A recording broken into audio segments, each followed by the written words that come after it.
الصلاۃ والسلام علیک یا رسول اللہ وعلی آلک وصحبہ اجمعین۔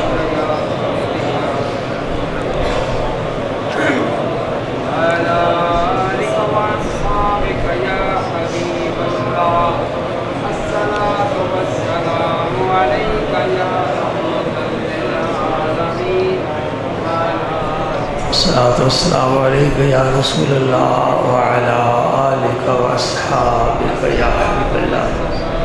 الصلاۃ والسلام علیک یا رسول اللہ وعلی آلک واصحابک یا حبیب اللہ۔ الحمد للہ نحمدہ ونستعینہ ونستغفرہ ونؤمن بہ ونتوکل علیہ ونعوذ باللہ من شرور انفسنا ومن سیئات اعمالنا من یہدہ اللہ فلا مضل لہ ومن یضلل فلا ہادی لہ واشہد ان لا الہ الا اللہ وحدہ لا شریک لہ واشہد ان سیدنا وسندنا وحبیبنا وحبیب ربنا ملجأنا ومأوانا محمدا عبدہ ورسولہ الذی ارسلہ اللہ بالحق بشیرا ونذیرا وداعیا الی اللہ بإذنہ وسراجا منیرا۔ اشہد انہ صلی اللہ تعالی علیہ وسلم بلغ الرسالہ ونصح الأمة وكشف الغمة وجلى الظلمة وجاهد في سبيل الله وعبد ربه حتى أتاه اليقين۔ اللهم صل على سيدنا محمد وعلى آل سيدنا محمد وبارك وسلم۔ اللهم صل وسلم على رسولك الكريم وآله الطاهرين رب اغفر وارحم وانت خیر الراحمین۔ اما بعد فاعوذ باللہ من الشیطان الرجیم، بسم اللہ الرحمن الرحیم۔ ان اللہ وملائکتہ یصلون علی النبی یا ایہا الذین آمنوا صلوا علیہ وسلموا تسلیما۔ اللہم صلی علی سیدنا محمد وعلی آل سیدنا محمد وبارک وسلم۔ اپنے رب کریم کا ہمیں شکر ادا کرنا چاہیے۔ خالق و مالک کا ہم بڑے ممنون ہیں، اس کے بڑے احسانات ہیں، بے شمار اس کی نعمتیں ہیں۔ ان نعمتوں میں سے ایک نعمت جو سب سے بڑی ہے، سب سے اہم ہے، سب سے افضل ہے اور ساری نعمتوں کو نعمت بنانے والی ہے، وہ ہے ایمان۔ ایمان نہ ہو تو نہ یہ دنیا اچھی ہے نہ آخرت اچھی ہے۔ ایمان ہو تو زندہ رہنا بھی مبارک ہے اور موت کا پیغام آئے تو تب بھی مبارک ہے۔ سبحان اللہ۔ مومن کی موت اور کافر کی موت میں اتنا ہی فرق ہے جتنا زمین و آسمان کا فرق ہے، نور و ظلمت کا فرق ہے، حق اور باطل کا فرق ہے، اتنا فرق ہے۔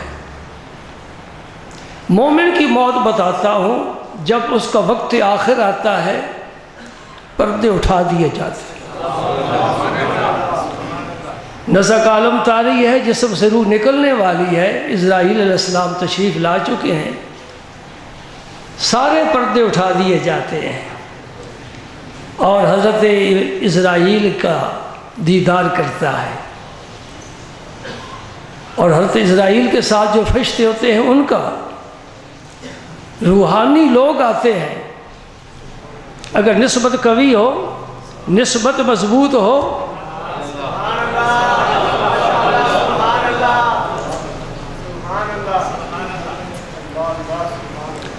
امیر خسرو نے فرمایا تھا، کشش ہے کہ عشق دارد نہ گزاردت بدیسا بجنازہ گر نہ آئی بمزار خائی آمد. میں نے یوں ہی نہیں تیرے ہاتھ میں ہاتھ دیا، تیرا دامن پکڑا ہے، ساری جو دنیا کو جھٹک دیا ہے، تیرا بنا ہوں. تو اب یہ مجھے یقین ہے کہ میرے عشق میں اتنی کشش ہے، اگر جنازے پر نہیں آئے گا تو قبر پر تو ضرور ہی آئے گا. کششے کے عشق دارد نہ گزاردت بدیسا بجنازہ گر نہ آئی بمزار خواہی آمد. آتے ہیں دیکھنے والے دیکھتے ہیں. ایک خاتون کی بات کرتا ہوں، وہ اس جہاں اس دنیا کی نہیں، بصرہ کی رہنے والی ہے، وہ دوسری دنیا ہے. بصرہ علم کا مرکز رہا ہے، جس کے نامور عالم حضرت خواجہ حسن بصری ہوئے. ایک خاتون ہے جنہیں رابعہ کہتے ہیں. رابعہ کا معنی چوتھی. 3 پہلے بہنیں ہیں، چوتھی پیدا ہوئی تو والدین نے رابعہ نام رکھ دیا. رب نے کہا یہ میری بندی خاص ہے. جب ان کا وقت آخر آیا تو جتنے پاس بیٹھے تھے کہنے کو اٹھو، جگہ چھوڑو، میرے مہمان آ گئے.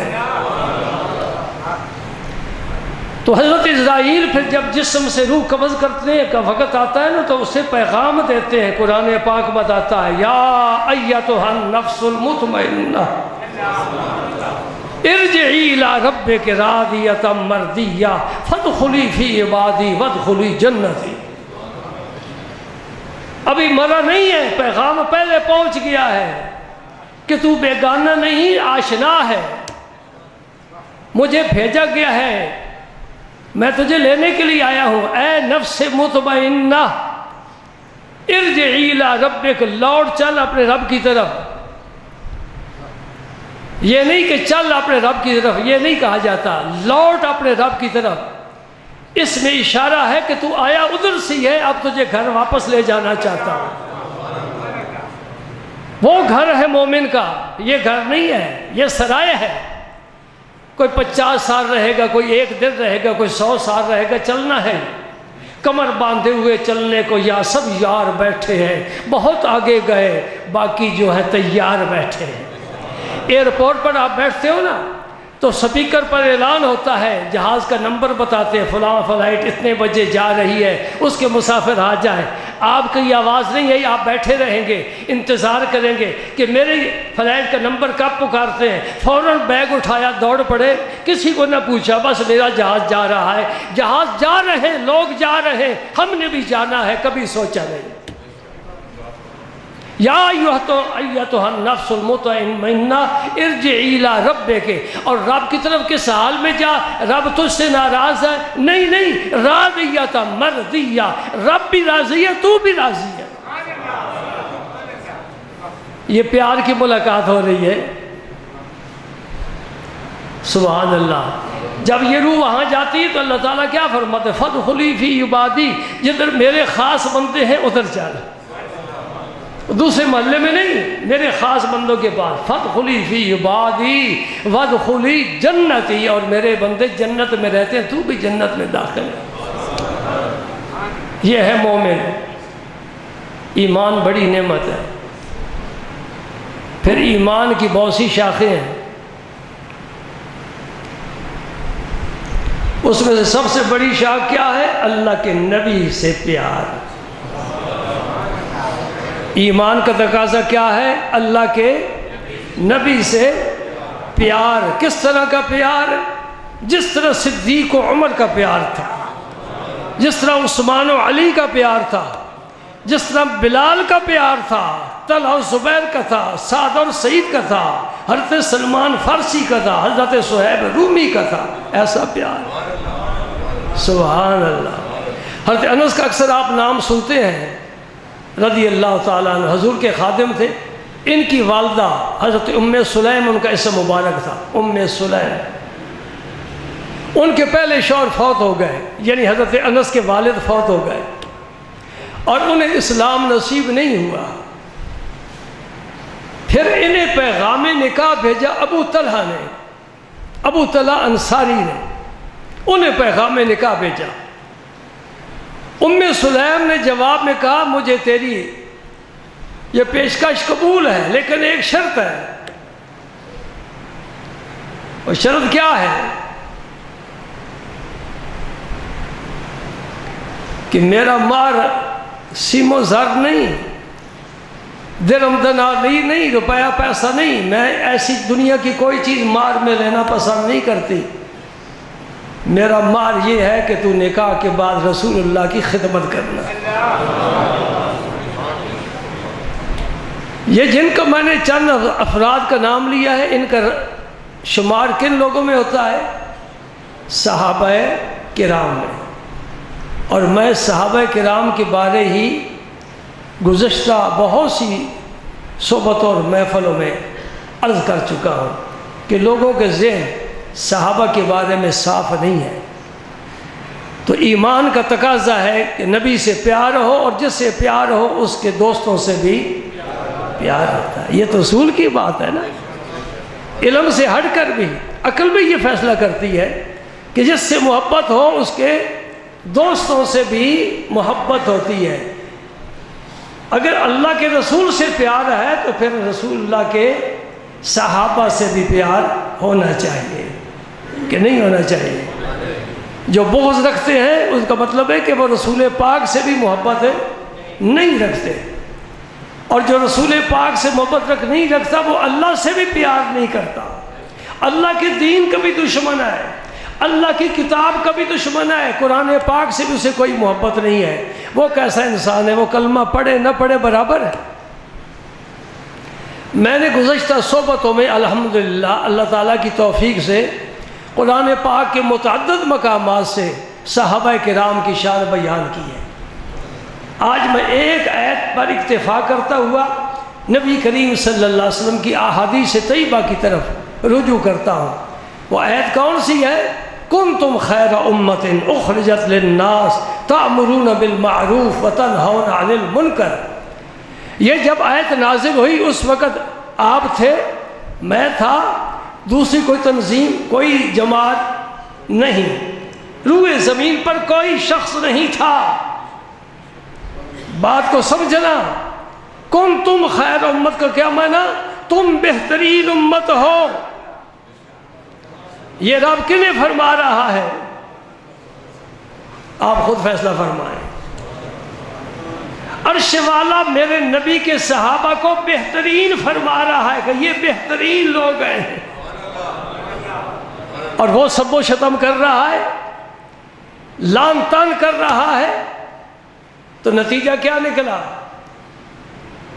چاند کی طرف منہ کر کے تھوکا جائے، وہ تھوک پھر کدھر جائے گی؟ چاند پر نہیں پہنچ سکتی، اپنے منہ پر ہی آئے گی۔ کنتم خیر امت، تم بہترین گروہ ہو، بہترین گروہ۔ کن کو فرمایا؟ نبی پاک کے صحابہ کرام کو فرمایا۔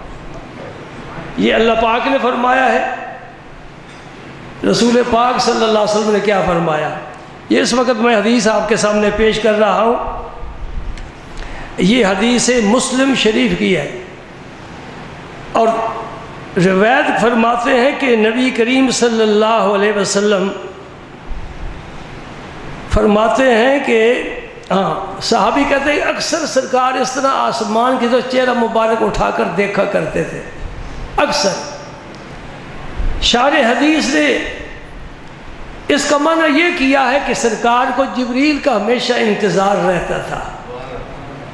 جبریل مقصود نہیں ہے، جبریل آئے گا تو یار کا پیغام لائے گا، یار کی بات چھڑے گی، اس لیے بار بار آپ آسمانوں کی طرف دیکھتے تھے۔ جبریل کا تعلق عالم غیب کے ساتھ ہے،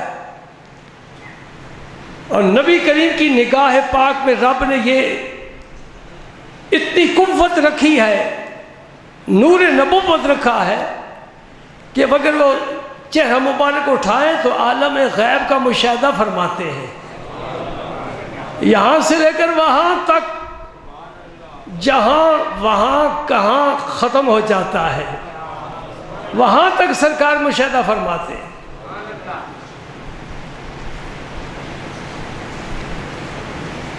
سبحان اللہ۔ تو آپ نے بھی یوں ہی سر مبارک اٹھا کر آسمان کی طرف دیکھا، تو آپ کی زبان پاک سے ایک جملہ نکلا، فرمایا النجوم امانۃ السماء، یہ ستارے جو ہے نا آسمان پر چمک رہے ہیں، یہ آسمان کے لیے امن کا باعث ہے۔ کیا مطلب؟ جب تک یہ ستارے چمکتے رہیں گے آسمان قائم رہے گا۔ جب ستارے جھڑ جائیں گے، قرآن کہتا ہے قیامت کے نزدیک یہ ستارے جھڑ جائیں گے، یہ تیرا جہان سارا درم برم ہو جائے گا۔ قرآن پاک نے یہاں تک بتایا یہ جو پہاڑ ہیں اتنے مضبوط جو زمین پر میخیں گاڑ دی گئی ہیں، یہ پہاڑ روئی کے گالے کی طرح ہوا میں اڑیں گے۔ وَتَكُونُ الْجِبَالُ كَالْعِهْنِ الْمَنْفُوشِ، یہ پہاڑوں کی سختی ختم ہو جائے گی، آسمان نہیں رہے گا، یہ زمین نہیں رہے گی، کائنات ساری کی ساری اللہ تعالیٰ جس طرح پہلے معدوم تھی معدوم فرما دیں گے۔ تو آپ نے فرمایا یہ جو آسمان کے ستارے ہیں یہ آسمان کے لیے امن کا باعث ہے، ان کی وجہ سے آسمان قائم ہے، سلامت ہے۔ اور جب ستارے چلے جائیں گے جو وعدہ رب نے آسمان سے فرمایا ہے وہ پورا ہو جائے گا کہ آسمان کا بھی رنگ یہ ختم ہو جائے گا۔ پھر فرمایا انا امۃ لاصحابی، میں اپنے صحابہ کرام کے لیے اسی طرح امن کا پیغام ہوں۔ جب تک میں ان میں رہوں گا میرے صحابہ کو کوئی کچھ نقصان نہیں پہنچا سکتا، ان کا بخت ہمیشہ سلامت رہے گا۔ انا امۃ لاصحابی، میں اپنے صحابہ کے لیے امن کا باعث ہوں، نبی پاک فرما رہے ہیں۔ اور جب میں چلا جاؤں گا تو صحابہ کرام کے ساتھ جو وعدہ رب نے فرمایا وہ پورا ہو جائے گا، یعنی پھر ان کی ہوا وہ نہیں رہے گی جو میرے دور میں ہوا ہے، ہوا اکھڑ جائے گی۔ توجہ فرما رہے نا؟ پھر صحابی امۃ لامتی، میرے صحابہ جس طرح میں صحابہ کے لیے امن ہوں، میرے صحابہ امت کے لیے امن ہے۔ جب تک صحابہ موجود رہیں گے میری امت میں خیر ہی خیر رہے گا۔ جس طبقے کو اللہ کا پاک پیغمبر امت کے لیے امن کا باعث بنا رہا ہے، ہم سارا شر اور سارا فساد ان کی طرف منسوب کرتے ہیں، یہ کوئی عقل کی بات نہیں، علم کی بات کیسے ہو سکتی ہے؟ ایک حدیث پاک ہے، یہ متفق علیہ حدیث ہے، یعنی بخاری میں بھی ہے، مسلم شریف میں ہے۔ نبی کریم صلی اللہ علیہ وسلم نے فرمایا لا تسبوا اصحابی، لوگوں میرے صحابہ کرام کو برا بھلا نہ کہنا۔ بھائی اس سے زیادہ وضاحت اور کیا کی جا سکتی ہے؟ اس میں غیبی خبر ہے، توجہ فرمائیں، اس میں غیبی خبر ہے۔ حضور کے زمانے پاک میں صحابہ کرام کے خلاف کوئی منظم سازش نہیں تھی، الحمدللہ۔ آپ دیکھ رہے کہ آخری زمانے میں ایسے لوگ پیدا ہوں گے جو اجتماعی طور پر میرے صحابہ کرام کے خلاف محاذ قائم کریں گے اور سب و شتم کریں گے۔ فرمایا لا تسبوا اصحابی، میرے صحابہ کو برا بھلا نہ کہنا۔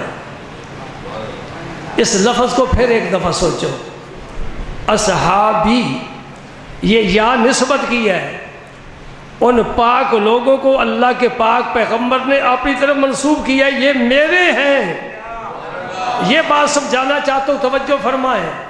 حضور نے فرمایا یہ میرے ہیں، اگر میرا حیا ہے تو ان کا بھی حیا کرنا، میرے ساتھ پیار ہے تو ان سے بھی پیار کرنا۔ لا تسبوا صحابی، میرے کسی صحابی کو برا بھلا نہ کہنا۔ پھر فرمایا اگر تم میں سے کوئی شخص، اے امت مسلمہ، تم میں سے کوئی شخص احد پہاڑ کے برابر سونا خیرات کرے اور میرا صحابی آدھا سیر جو خیرات کرے، وہ احد پہاڑ کے برابر جو سونا خیرات کیا ہے میرے صحابی کے آدھا سیر جو خیرات کرنے کو نہیں پہنچ سکتا۔ اس کی وجہ کیا ہے؟ احد پہاڑ دیکھا ہے آپ نے، بہت بڑا پہاڑ ہے، اور صرف پہاڑ نہیں، بخاری شریف کی حدیث کے مطابق حضور نے فرمایا ھذا جبل یحبنا ونحبہ، یہ پہاڑ ہمارے ساتھ محبت کرتا ہے، ہم اس سے محبت کرتے ہیں۔ مدینہ پاک سے سب سے قریب پہاڑ، رات دن سرکار کے روضہ انور کی زیارت کرتا ہے، اور جو مدینہ پاک سے نکلتا ہے سب سے پہلی نظر اس کی اودھ پہاڑ پر پڑتی ہے۔ باب فہد کی طرف اگر آپ نکلے وہ پوری روڈ ہی احد پہاڑ کی طرف جا رہی ہے، اور احد پہاڑ انتظار کرتا ہے کہ نبی کے دوستوں، غلاموں، آؤ، میرے ساتھ تمہارا رسول پیار کیا کرتا تھا۔ اسی وجہ سے آج بھی لوگ دوڑ دوڑ کر جاتے ہیں، کچھ پیدل بھی جاتے ہیں۔ اور ایک مرتبہ سرکار احد پہاڑ پر تشریف لے گئے، اوپر چڑھ گئے، آپ کے ساتھ صدیق اکبر بھی تھے، عمر فاروق بھی تھے، عثمان غنی بھی تھے۔ یہ ہم نے نہیں ملائے، یہ ازل سے میرے رب نے ملائے ہیں، اور جنہیں رب نے ملایا ہے دنیا کی کوئی طاقت جدا کر سکتی ہی نہیں۔ جی لا الہ الا اللہ محمد رسول اللہ، یہ رب نے ملایا نا۔ عرش کے پائے پر یہ کلمہ لکھا ہوا ہے، درمیان میں کوما ڈیش کچھ بھی نہیں، برابر 1:70 میں برابر لکھا ہوا ہے۔ حالانکہ لا الہ الا اللہ کا مضمون الگ ہے، محمد رسول اللہ کا مضمون الگ ہے، ادھر رب ہے، ادھر رب کا رسول ہے، کوئی فاصلہ تو ہونا چاہیے نا۔ اوپر نیچے ہو جاتا، لا الہ الا اللہ اوپر، محمد رسول نیچے رکھ، ادب کا بھی تقاضا تھا۔ سرکار نے جو مہر بنوائی تھی انگوٹھی کی، اس پر نیچے سرکار نے اپنا نام لکھوایا، اوپر رسول لکھوایا، اوپر اللہ کا نام لکھایا، محمد الرسول اللہ، اس طرح پڑھا جاتا ہے۔ ادب ہے نا۔ اور سنیے تمہیں مبارک ہو، ادب صرف تمہارے اندر ہے۔ اور یہ بھی بر صغیر پاک ہند کے سنیوں میں جو ولیوں کے غلام ہیں ان میں ادب ہے۔ عرب میں جاتے ہو قرآن جوتوں پر رکھتے ہیں، سر کے نیچے رکھتے ہیں، کعبے کی طرف پاؤں پھیلا کر بیٹھتے ہیں، سوتے ہیں، بیٹھتے ہیں۔ الحمدللہ ہمارا کوئی بھی ایسا حاجی نہیں جو قرآن پاک کو پاؤں کے نیچے رکھے، روندے سر کے نیچے رکھے۔ ادب سے ہمیشہ ادب سے نا۔ ادب کی باتیں دو بتا دوں، آج بھی میرے نبی پاک کی مزار کے ساتھ صدیق اکبر کی مزار ہے، لیکن جہاں حضور کا کندھا ہے وہاں صدیق اکبر کا سر مبارک ہے۔ ہم مزاریں برابر بناتے ہیں، کیوں نہیں مزار برابر بنائی؟ بنانے والے کون تھے؟ عمر فاروق تھے، عثمان غنی تھے، علی المرتضیٰ تھے، امام حسن تھے، حسین تھے، انہوں نے مزار بنائی ہے۔ جہاں میرے مصطفیٰ کا کندھا مبارک ہے وہاں صدیق اکبر کا سر مبارک ہے، اور جہاں صدیق اکبر کا کندھا ہے وہاں عمر فاروق کا سر مبارک۔ ایسا کیوں کیا؟ کیا جواب ہے؟ بولو نا۔ ادب ہے، ادب ہے۔ عمر فاروق نے صدیق اکبر ادب کیا ہے، صدیق اکبر نے رسول اللہ کا ادب کیا ہے۔ اس سیڑھی پر، تیسری سیڑھی پر میرے رسول کھڑے ہو کر خطبہ دیا کرتے تھے، جس خطبے کی مثال دنیا میں نہیں ہو سکتی۔ بڑے بڑے خطیب پیدا ہوئے، خوش اعلان، شعلہ بیان، لیکن کیا کہنا، قرآن نشر ہو رہا ہے، حدیث نشر ہو رہی ہے زبان مصطفیٰ سے۔ اس سیڑھی پر کھڑے ہو کر خطبہ دیا کر۔ آپ نے جب یہ سیڑھی خالی چھوڑی اپنے خلیفہ کے لیے، صدیق اکبر نے خطبہ دینا چاہا، پہلا خطبہ، ابو بکر چڑھ جا، مجال نہیں کہ جہاں مصطفیٰ کھڑے ہوئے میں کھڑا ہو جاؤں۔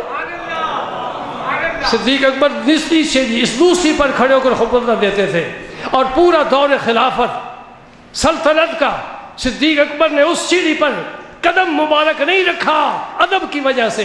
اب دور آیا عمر فاروق کا، بھائی تو بڑا قداور ہے اسلام میں، اسلام کی عمر ہے۔ عمر کیا ہے؟ اسلام کی عمر ہے، اور اسلام کا عمر ہے۔ سبحان اللہ۔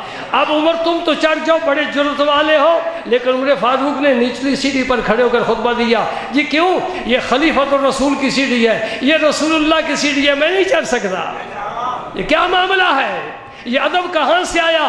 قرآن نہیں کہہ رہا، حدیث نہیں فرما رہی، نبی پاک نے پابند نہیں کیا کہ میری سیڑھی پر نہ چڑھنا، لیکن صحابہ کرام کو اللہ کے رسول نے ادب کی پڑیا ایسی کھلائی تھی، سارا وجود ہی ادب ہو گیا۔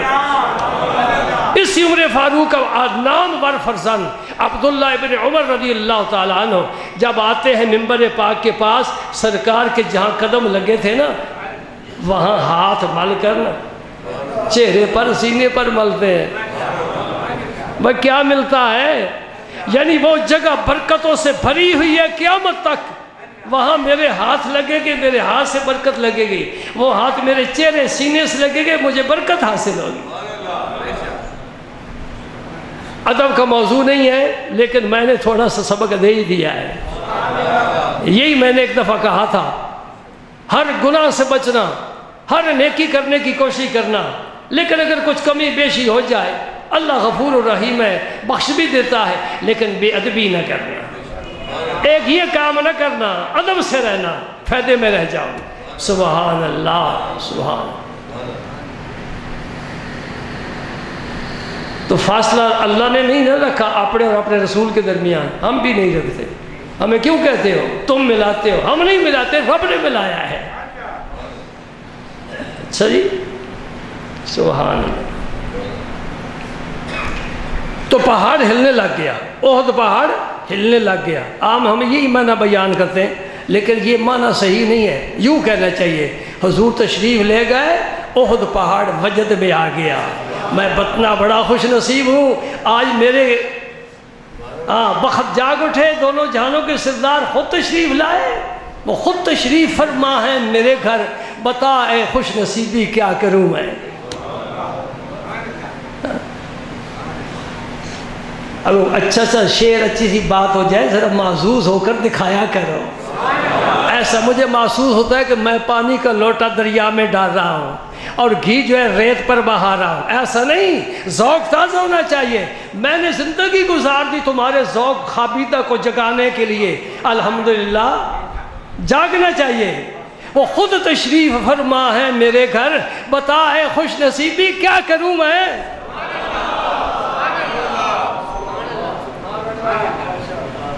کسی دل جلے سے پوچھو یار گھر میں آئے تو تیرے دل کی کیا کیفیت ہوتی ہے؟ ہم بے ذوق ہیں، ہمیں کیا پتہ، ہمیں کیا پتہ۔ جناب عثمان غنی نے ایک دفعہ حضور کی دعوت کی، گھر لے چلے حضور کے پیچھے پیچھے، اور حضور قدم اٹھاتے ہیں، گنتے ہیں 1 2 3 4، جتنے قدم حضور اٹھاتے جا رہے ہیں عثمان غنی گن رہے ہیں۔ نئی نئی رسمیں، ذہن نشین رکھو باتیں میری۔ عثمان غنی رضی اللہ تعالیٰ عنہ حضور کے ایک ایک قدم کو گنتے جا رہے ہیں۔ جب سرکار ان کے گھر پہنچ گئے، تشریف فرما ہو گئے، عرض کرنے لگے یا رسول اللہ صلی اللہ علیہ وسلم آج میں کیا نذرانہ پیش کروں؟ وہ آئیں گھر پہ ہمارے، خدا کی قدرت ہے، آج میں کیا نذرانہ پیش کروں؟ میری خوشی کی کوئی انتہا نہیں۔ سبحان اللہ۔ حضور میں آپ کے ہر قدم کے بدلے ایک غلام آزاد کرتا ہوں۔ سبحان اللہ۔ میں نے قدم گنے ہیں، امیر بھی بڑے تھے۔ حضرت عثمان غنی، غنی اسی لیے نام کا لقب ہو گیا نا، جسے رب دولت دے اور پھر وہ اللہ کے راہ میں لٹائے اور قیامت کے دن پھر دیکھے کیا انعام پائے۔ عثمان غنی رضی اللہ تعالیٰ عنہ کی یا رسول اللہ ہر قدم کے بدلے میں ایک غلام آزاد کرتا ہوں۔ گھر آنے والے کی قدر تو کچھ اندازہ ہو گیا نا۔ پہاڑ وجد میں آ گیا، نبی کریم صلی اللہ علیہ وسلم قدم مبارک مارا کہ پہاڑ خوش ہوگا، پہاڑ کو خوش کیا، اس طرح قدم مارا، اثبت احد، اثبت احد، اے پہاڑ ٹھہر جا، فإنما علیک نبی و صدیق و شہیدان، اے پہاڑ ٹھہر جا، ایک نبی تیرے گھر آ گیا، ایک صدیق تیرے گھر آ گیا اور 2 شہید آ گئے، عمر فاروق بھی شہید، عثمان غنی بھی شہید۔ پہاڑ ٹھہر گیا۔ ویسے حضور فرما دیتے اس وقت پہاڑ ٹھہر جا، قدم کیوں مارا؟ بتا دیا ساری کائنات کا تصرف صرف میری زبان مبارک نہیں، میرے قدم مبارک میں بھی ہے۔ اور دوستو یہ کوئی عجیب بات نہیں میں کر رہا، ذرا تاریخ کی پچھلے ابواب دیکھو جو گزر چکے ہیں۔ ابراہیم علیہ السلام کے زمانے کے، اسماعیل علیہ السلام کے زمانے کے، اسماعیل بچے شیر خوار ہیں اور زمین پر اماں جی لٹا کر پانی کی تلاش میں جا رہی ہیں، کبھی صفا پر کبھی مروہ پر چڑھتی ہیں، بڑی بے قرار ہیں، کچھ اپنے لیے کوئی بچوں کے لیے۔ تو جب آئے تو چشمہ جاری، چشمہ کیسے جاری ہو گیا؟ حضرت اسماعیل کے پاؤں کی ٹھوکر لگی ہے، رب نے چشمے جاری کر دیا، اور ایسا چشمہ جاری کر دیا، ہزاروں سال گزر چکے ہیں، ختم نہیں ہو سکتا، قیامت تک نہیں ختم ہو سکتا۔ جی پوری دنیا میں پانی تقسیم ہو رہا ہے. مدینہ پاک جاؤ، مسجد نبی شریف میں کولر بھرے ہوئے ٹھنڈے نارمل پانی کے، یہ آب زمزم آ رہا ہے مکہ مکرمہ سے مسلسل، پورا ایک محکمہ بنا دیا ہے. سبحان اللہ. وہ پانی نہ ختم ہوا ہے نہ ہوگا. اور میرے مصطفیٰ کا تو پھر کام ہے نا سونے پر سہاگا کرنا. میرے نبی پاک نے ڈول نکالا اپنے دستے مبارک سے اور کھڑے کھڑے پانی پیا. اس دن سے سنت بن گئی، ہر پانی بیٹھ کر پیو، 3 پانی کھڑے ہو کر پیو. کسی اللہ کے مقبول بندے کا پس خوردہ ہو، وہ پی کر بچا دے، بیٹھ کر نہ پیو، کھڑے ہو کر پیو، تاکہ فوراً تیرے جسم میں قدموں تک سرایت کر جائے، برکت تیرے جسم میں پھیل جائے، تقسیم ہو جائے. اور وضو کرو پانی بچ جائے، وہ بھی کھڑے ہو کر پیو. زمزم مل جائے، وہ بھی کھڑے ہو کر پیو. میرے آقا کریم نے وہ جب کھڑے ہو کر ڈول پانی کا پیا نا، اس میں سرکار کا لعاب دہن تو شامل ہوا، لیکن حضور نے پھر کلی فرما کر پھر اس میں پانی ڈال دیا. اور پھر وہ ڈول زمزم کے کنویں میں ڈال دیا. وہ قیامت تک نبی پاک کا پس خوردہ ساری امت کو، ساری کائنات میں پھیل رہا ہے. دیکھا نا اللہ کے دوستوں کے پاؤں کی ٹھوکر میں بھی بڑی برکت ہے. حضرت ایوب علیہ السلام جب بیماری سے شفا یاب ہوئے، اب غسل کرنا چاہتے تھے، رب نے فرمایا ارکض برجلک، اے ایوب اپنے پاؤں کی ٹھوکر مار. ٹھوکر مارنا تیرا کام ہے، چشمہ جاری کرنا میرا کام ہے. حضرت ایوب علیہ السلام نے ٹھوکر ماری، چشمہ جاری ہو گیا، فرمایا غسل کر لو. سبحان اللہ. سرکار غار میں تشریف فرما ہے، جناب صدیق اکبر کہتے ہیں یا رسول مجھے پیاس لگی ہے. یہ سارے حاجی جو گئے ہیں دیکھ کر آئے ہیں غار ثور، جہاں حضور نے ہجرت کے دن 3 راتیں گزاری. کون تھا اندر؟ سرکار تھے اور حضور کا یار غار تھا. تو کیسے جدا کرے گا؟ اور پھول سے کوئی خوشبو کو علیحدہ کر سکتا ہے؟ نہیں. اور سائنس نے بڑی ترقی نہیں کی. پھول اور یہ پھول ہے جی، یہ خوشبو ہے، دکھا دے مجھے. نہیں، خوشبو پھول میں اس طرح مدغم ہے کہ جہاں پھول ہوگا وہاں خوشبو ہوگی، جہاں نبی ہوگا وہاں صدیق ہوگا. سبحان اللہ. دیکھ لے صدیق اکبر کی یا رسول اللہ مجھے پیاس لگی ہے. اب وہاں کوئی چشمہ تو ہے نہیں، نہ ندی ہے نہ دریا ہے، کیا کریں؟ فرمایا ابو بکر باہر نکلو، چشمہ جاری ہے، پانی پی لو.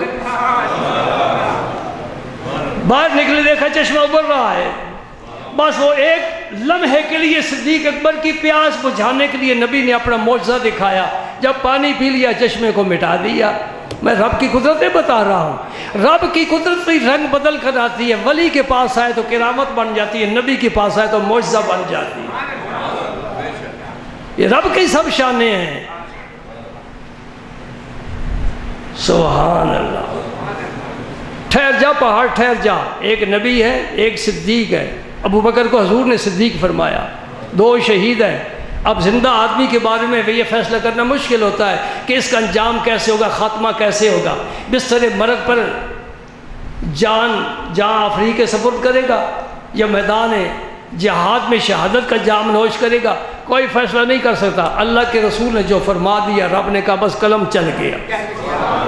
لوح محفوظ پر بھی ہم نے ایسے ہی لکھ دیا.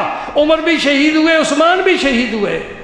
حضور نے زندگی میں فرما دیا تھا یہ شہید ہے، ابو بکر صدیق ہے. پہاڑ نے خوشی منائی نہ، جھوم اٹھا. اور سارے سعودی جو حکومت ہے نا، سعودی گورنمنٹ، جتنا خاندان ہے شاہی، سب کو پتہ ہے، مجھے بھی پتہ ہے، آپ کو بھی پتہ ہے. یہ اود پہاڑ سارے کا سارا سونے کا ہے. اوپر پہاڑ یہ پتھر کی تہ ہے، نیچے سارا سونا ہے. سبحان اللہ. تو میں عرض کر رہا تھا کہ نبی پاک صلی اللہ علیہ وسلم نے فرمایا لا تسبوا صحابی، میرے صحابہ کو برا بھلا نہ کہنا. اب تم جو مرضی خیرات کرو، میرا صحابی آدھ سیر جو خیرات کر دے، رب کو اس کا یہ عمل اتنا پسند ہے کہ کوئی امت کا فرد پہنچ نہیں سکتا. خیر امتی کرنی، فرمایا میری امت کا بہترین زمانہ وہی ہے جس زمانے میں میں ہوں، میرے صحابہ موجود ہیں، یہ بہترین لوگ ہیں۔ ثم الذین یلونہم ثم الذین یلونہم، پھر اس کے بعد تابعین کا زمانہ، پھر اس کے بعد تبع تابعین کا زمانہ۔ یہ پاک لوگوں کی وجہ سے زمانہ اچھا ہوتا ہے نا۔ زمانہ تو وقت کا نام ہے، لیکن وقت کو اچھا یا برا ہم بناتے ہیں۔ اچھا عمل کریں تو کہتے ہیں جی آج وقت میرا بڑا اچھا گزرا ہے، اچھا نہ ہو یہ آج وقت اچھا نہیں گزرا۔ حضور نے فرمایا خیر القرون کرنی اور خیر امتی کرنی، میری امت کے تمام زمانوں سے بہتر میرا زمانہ ہے۔ ایک حدیث پاک میں فرمایا اکرموا صحابی، لوگوں میرے صحابہ کی عزت کیا کرو۔ جو لا الہ الا اللہ محمد الرسول اللہ پڑھتا ہے اس کے لیے یہ فرض بن جاتا ہے نبی کے حکم پر عمل کرنا۔ آپ نے فرمایا اکرموا صحابی، میرے صحابہ کی توہین کرو۔ یہ گالی گلوچ دینا، سب و شتم کرنا، لعنت بھیجنا، یہ عزت کر رہے ہیں؟ رسول اللہ فرماتے ہیں میرے صحابہ جو میری نبوت کے گواہ ہیں، جو قرآن کے نزول کے گواہ ہیں، اور میرے دوست سچی بات سن لے، جو حضرت فاطمہ الزہرا اور علی المرتضیٰ کے نکاح کے گواہ ہیں۔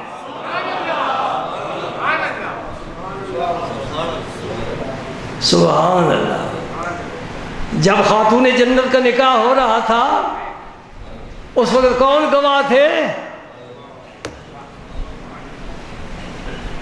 ہائے ہے، تو نے انصاف نہیں کیا، تو نے تاریخ کا چہرہ مسخ کر دیا ہے، تو نے اپنی آخرت تباہ کر لی ہے، نبی سے دور ہو گیا ہے، نبی کے صحابہ سے دور ہو گیا ہے، نبی سے دور ہو گیا ہے۔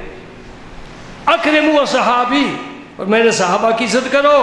فإنہم خیارکم، اے امت محمدیہ تم میں سے یہ میرے صحابہ سب سے بہترین ہیں۔ رب فرمائے کنتم خیر امت، تم بہترین امت ہو۔ میرا نبی فرمائے یہ تم سب میں سے بہترین ہیں، اور ہم کیا سمجھتے ہیں؟ سب سے بدترین ہیں۔ استغفر اللہ استغفر اللہ استغفر اللہ۔ فرمایا فإنہم خیارکم، یہ تم میں سے بہترین لوگ ہیں۔ سبحان اللہ۔ ایک حدیث پاک میں نبی کریم صلی اللہ علیہ وسلم فرماتے ہیں اللہ اللہ فی صحابی، میرے صحابہ کے بارے میں اللہ سے ڈرنا۔ لا تتخذوہم غرضا من بعدی، میرے بعد انہیں نشانہ نہ بنا لینا، تنقید کا نشانہ۔ یہ فلاں صحابی نے یہ کیا، فلاں نے یہ کیا۔ تو اپنی آخرت کی فکر کر، اپنے ایمان کی سلامتی کی سوچ۔ وہ بہترین گروہ تھا، وہ چلا گیا، تو اپنی فکر کر۔ ایک میرا مشورہ آپ قبول کریں، بہت فائدے میں رہ جائیں گے۔ صحابہ کرام ہوں، ان کے متعلق کبھی تاریخ پر اعتماد نہ کرنا، ہمیشہ قرآن و حدیث کی طرف رجوع کرنا۔ تاریخ پر کبھی اعتماد نہ کرنا۔ ہمیں کوئی یقین نہیں کہ مورخ کیا لکھ رہا ہے، کہاں سے اس نے روایات لی ہیں۔ یہ جتنے بیچارے ٹھوکریں کھاتے ہیں اور گمراہی کی وادیوں میں بھٹکتے پھرتے ہیں، ان سب لوگوں نے تاریخ کو سامنے رکھا ہے۔ جی اس تاریخ میں یہ لکھا ہوا ہے، فلاں نے یہ لکھا ہوا ہے، اور تجھے کیا ضرورت ہے؟ تو وہ پڑھ جو آسمان سے رب نے نازل فرمایا ہے۔ وہ کیا ہے؟ لقد رضی اللہ عن المؤمنین اذ یبایعونک تحت الشجرۃ فعلم ما فی قلوبہم۔ لقد رضی اللہ عن المؤمنین اذ یبایعونک تحت الشجرۃ، بیعت الرضوان کے موقع پر درخت کے نیچے، اے میرے پیارے جو تیرے ہاتھ پر بیعت کر رہے تھے، تیرا رب ان سب سے راضی ہو چکا ہے۔ یہ قرآن کہہ رہا ہے والسابقون الاولون من المہاجرین والانصار والذین اتبعوہم بإحسان رضی اللہ عنہم ورضوا عنہ۔ جو سبقت لے گئے، فوراً اسلام قبول کر لیا، مال اسلام کے راستے میں خرچ کیا، جہاد کیے، وطن چھوڑے، دین کو سینے سے لگا کر رکھا، اللہ پاک فرماتے ہیں رضی اللہ عنہم ورضوا عنہ، اللہ ان سے راضی ہو، اللہ سے راضی۔ یہ ساری آیات میں نے بڑی تفصیل کے ساتھ آپ کے سامنے بیان کی ہیں۔ نبی پاک صلی اللہ علیہ وسلم نے فرمایا فمن احبہم فبحبی احبہم، جو صحابہ سے محبت کرے گا میری محبت کی وجہ سے محبت کرے گا، یعنی اگر اس کے سینے میں میری محبت ہوگی تو میرے صحابہ سے محبت کرے گا۔ ومن ابغضہم فببغضی ابغضہم، جو صحابہ سے بغض رکھے گا وہ میرے بغض کی وجہ سے بغض رکھے گا، یعنی میرے ساتھ پہلے بغض کرے گا پھر میرے صحابہ سے بغض کرے گا۔ جو صحابہ کا بغض رکھتا ہے سمجھ لو وہ نبی پاک صلی اللہ علیہ وسلم کا وفادار نہیں ہے، سمجھے؟ ومن آذانی فقد آذى اللہ، ہاں جو فمن آزام فقد آزانی، جو صحابہ کو اذیت پہنچائے گا وہ مجھے اذیت پہنچا رہا ہے، اور جو مجھے اذیت پہنچا رہا ہے وہ میرے رب کو تکلیف دینا چاہتا ہے، اور جو میرے رب کو تکلیف دینا چاہتا ہے پھر اللہ تعالیٰ خود اس سے نبڑ لے گا۔ اور ایک حدیث میں فرمایا اذا رأیتم الذین یسبون صحابی فقولوا لعنۃ اللہ علی شرکم، اب جب کسی ایسے شخص کو دیکھو جو میرے صحابہ کی شان میں سب و شتم کر رہا ہے اس پر لعنت نہ بھیجنا، کسی انسان پر لعنت بھیجنے کی اجازت نہیں ہے، بلکہ کیا لعنۃ اللہ علی شرکم، تمہارے اس شر پر خدا کی لعنت ہو۔ کسی خاص آدمی کا نام لے کر لعنت بھیجنے کی اجازت نہیں ہے، خواہ وہ یزید ہی کیوں نہ ہو۔ جی ہم نے کبھی تصویر لے کر اس پر شیطان کو لعنت بھیجی ہے؟ جی آج میں نے 100 دفعہ بھیج لی، آج نے 500 دفعہ لعنت بھیج لی۔ یہ زبان لعنت بھیجنے کے لیے نہیں ہے، یہ زبان اپنے رب کا ذکر اور نبی کی تعریف کرنے کے لیے ہے۔ اور میں ان لوگوں کی عقل پر ماتم کرتا ہوں جس کو خدا نے اپنے قہر اور غضب کا مستحق ٹھہرایا ہے، یعنی شیطان، اور اسے لعنتی فرمایا ہے۔ رجیم کا معنی یہی ہے، اعوذ باللہ من الشیطان الرجیم، رجیم کا معنی ہی ہے لعنتی، رب نے فرمایا لعنتی۔ ہم نے کبھی اس پر لعنت نہیں بھیجی، انہوں نے بھی کبھی نہیں بھیجی۔ صحابہ کرام نے تیرا کیا نقصان کیا ہے؟ صحابہ کو راستے سے ہٹا دے تو پھر قرآن مجھے پڑھ کر سنا دے۔ صحابہ کے بغیر تیرا دین تجھ تک نہیں پہنچ سکتا، نہ قرآن پہنچ سکتا ہے نہ نبی کا فرمان پہنچ سکتا ہے۔ میں تقریباً 1 ماہ سے زیادہ یہی مسئلہ آپ کے ذہن نشین کر رہا ہوں، آج آخری قسط ہے، آج اس موضوع سے میں فارغ ہوتا ہوں۔ میں نے اپنا فریضہ اپنی استعداد کے مطابق ادا کر دیا ہے، اللہ تعالیٰ میری یہ خدمت قبول فرمائے۔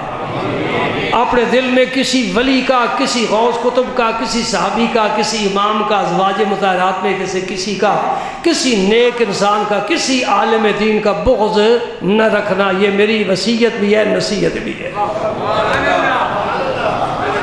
کسی کا بغض اپنے دل میں رکھنا، یہ جلوہ گاہ یار ہے، یہاں صفائی کر کے رکھے۔ صدر ہاؤس وہاں کوئی بھینس نہیں باندھتا، وہاں کتے بلے کی جگہ نہیں ہے۔ گورنر ہاؤس وہاں کوئی جھوپڑی والا اپنی جھوپڑی لے کر نہیں بیٹھتا۔ تیرا دل اس یار کا ٹھکانہ ہے، اسے صاف کر رکھ۔ بات سمجھ آ گئی؟ ایک حدیث قدسی جس کا مفہوم ہے، میرا رب فرماتا ہے میں آسمانوں میں بھی نہیں سما سکتا، کیونکہ آسمانوں کو اس نے پیدا کیا ہے، وہ محدود ہے۔ ہم بڑا سا گنبد دیکھتے ہیں، رب کے سامنے یہ بلبلے سے بھی چھوٹا ہے۔ رب چاہے 1 سیکنڈ میں سب کچھ تباہ کر دے، اور اگر چاہے 1 سیکنڈ میں اس قسم کے کروڑوں جہان آباد کر دے۔ ان اللہ علی کل شیء قدیر۔ لیکن پھر بھی اتنا بڑا گنبد جو ہمارے دیکھنے کے لحاظ سے بہت بڑا ہے، میرا رب فرماتا ہے میں اس میں بھی نہیں سما سکتا، میں زمینوں میں بھی نہیں سما سکتا۔ 7 زمینیں ہیں، ہم نے تو 1 زمین کو بھی ساری زندگی نہیں دیکھا سمجھا، ابھی 6 تو باقی ہیں، کون جائے؟ ہر زمین آباد ہے، ہر زمین پر مبلغ مسلم موجود ہے، ہر زمین پر رب کا قانون پہنچا ہوا ہے، کوئی زمین خالی نہیں، 7 زمینیں رب نے آباد رکھی ہوئی ہیں۔ ہمیں البتہ اس کا پتہ ہے جس کو ہم نے برباد کر رکھا ہے، یہ بڑی آباد تھی، یہ بڑی آباد تھی برباد۔ تو رب فرماتا ہے نہ زمینوں میں سماتا ہوں نہ آسمانوں میں سماتا ہوں۔ یا اللہ کہاں سماتا ہے؟ فرمایا مومن کے دل میں سما جاتا ہے۔ قلب المومن عرش اللہ تعالیٰ، مومن کا جو قلب ہے یہ اللہ کا عرش ہے۔ قرآن میرے نبی کے قلب انور پر نازل ہوا، جتنے رب کی رحمتیں برکتیں ہیں، جتنے انوار ہیں تجلیات ہیں، سب مومن کے قلب پر آتے ہیں۔ اس قلب کو صاف ستھرا کر کے رکھ، غیر کی محبت سے ہے۔ ہم جب سکول میں پڑھتے تھے، بڑی پرانی بات ہے، میں تمہیں بڑی پتے کی بات، پیاری بات سناتا ہوں۔ اسمبلی ہوتی تھی نا، یا اب بھی اسمبلی ہوتی ہے، پتہ نہیں اب کیا پڑھتے ہوں گے، ہمیں تو اب کوئی پتہ نہیں سکولوں کا، میں اس اپنے زمانے کی بات بتاتا ہوں۔ اسمبلی ہوتی تھی، ایک ہی کلام ہمیشہ پڑھا جاتا تھا۔ ہیڈ ماسٹر صاحب نے ایک کلام کا انتخاب کیا تھا، وہ کیا ہے؟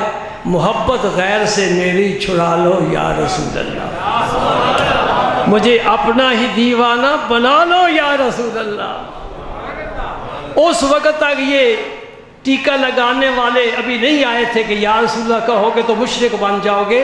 اس وقت ہماری فضا بڑی صاف ستھری تھی الحمدللہ۔ یہ اب آ کر بیماری پیدا ہوئی ہے نا، تو کیا پیاری نعت ہے، محبت غیر سے میری چھڑا لو یا رسول۔ اس کا معنی یہ کہ رسول اللہ چاہے تو پھر میری محبت غیر سے چھوٹ سکتی ہے، مجھے اپنا ہی دیوانہ بنا لو یا رسول اللہ۔ آپ پتہ نہیں کیا پڑھتے ہیں، البتہ میں نے قاعدہ دیکھا ہے، الف انار بے بکری، یہ قاعدہ پڑھاتے نا سکول میں، اگر الف اللہ ہو بے بسم اللہ ہو تو کیا فرق پڑتا ہے؟ وہ ہمارا نصاب ترتیب دینے والوں تک کاش کوئی میری آواز پہنچاتا، تو کلمہ تو پڑھتا ہے، مومن ہے، تو میرے بچے کو الف انار کیوں پڑھاتا ہے؟ الف اللہ پڑھا۔ سبحان اللہ، سلطان العارفین نے بات ہی یہاں سے شروع کیا ہے، کہتے الف اللہ چمبے دی بوٹی مرشد من میرے وچ لائی ہوں۔ جتنے عاشق گزرے ہیں، جتنے عالم گزرے ہیں، جتنے محدث مفسر گزرے ہیں، جتنے فقیہ گزرے ہیں، شب زندہ دار گزرے ہیں، جتنے غوث کتب گزرے ہیں، سب کی یہی آواز ہے، الف اللہ چمبے دی بوٹی مرشد من میرے وچ لائی ہوں۔ یہ بوٹی لگ جائے پھر پھیلتی ہے، پھر خوشبو میں جاتی ہے، پھر وہ وجود خوشبودار بن جاتا ہے۔ کہ تیرے سکول میں بھی کاش تیرے بچے کو یہی پڑھایا جاتا، الف اللہ اور بے بسم اللہ۔ کیا کریں ہم، ہماری کون سنتا ہے؟ بلکہ جو ہماری خواہشات ہیں الحمدللہ اللہ تعالیٰ ہمارے دل کے رازوں سے اچھی طرح آگاہ ہے۔ دل کیا چاہتا ہے جی؟ دل کیا چاہتا ہے؟ نمری، اس سے بڑی کوئی عزت نہیں ہے جی۔ لوگ چاہتے ہیں ایم این اے بن جائے، کوئی کہتا ہے ایم اے کر لوں، ایم اے کر لوں، ٹھیک ہے کریں، ساری چیزیں کرنے والی ہیں ملک میں، لیکن مقدم کیا ہے؟ اللہ کا قرآن، رسول اللہ کا فرمان، یہ مقدم ہے، اس کو ساتھ لے کر چلو۔ جس یونیورسٹی میں جانا چاہو بڑی خوشی سے جاؤ، لیکن قرآن و حدیث کو، دائیں ہاتھ میں قرآن ہو، بائیں میں حدیث ہو، اور جسم پر سیرت مصطفیٰ کا نور ہو، جس جان میں چلا جائے کوئی پرواہ نہیں۔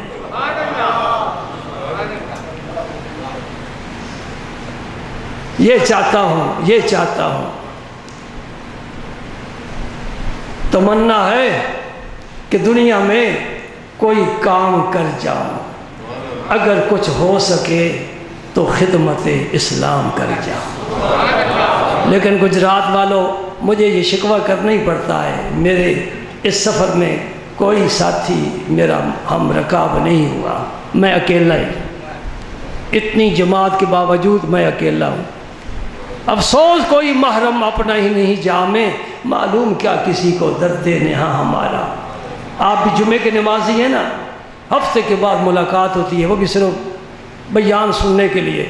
کبھی نہیں یہ سوچا، کسی نے بھی نہیں سوچا کہ دینی ادارہ ہے، اس کو پھیلانا چاہیے، اس کے مقاصد کیا ہیں، کیا پڑھاتے ہو، کیا پڑھانا چاہتے ہو، کیا منصوبے ہیں، اپنے بچوں کو، ہمارے بچوں کو کس نہج پر چلانا چاہتے ہو۔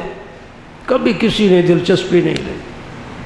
ہائے افسوس، میں اللہ کی جناب میں عرض کروں گا مولا کریم جب تک میرے جسم میں جان ہے انشاءاللہ یہ تو تیرے دین کے لیے وقف ہے، کاش اس شہر میں سے کوئی میرا ایسا معاون بن جاتا جو میرے دینی منصوبوں میں میرا ساتھ دیتا۔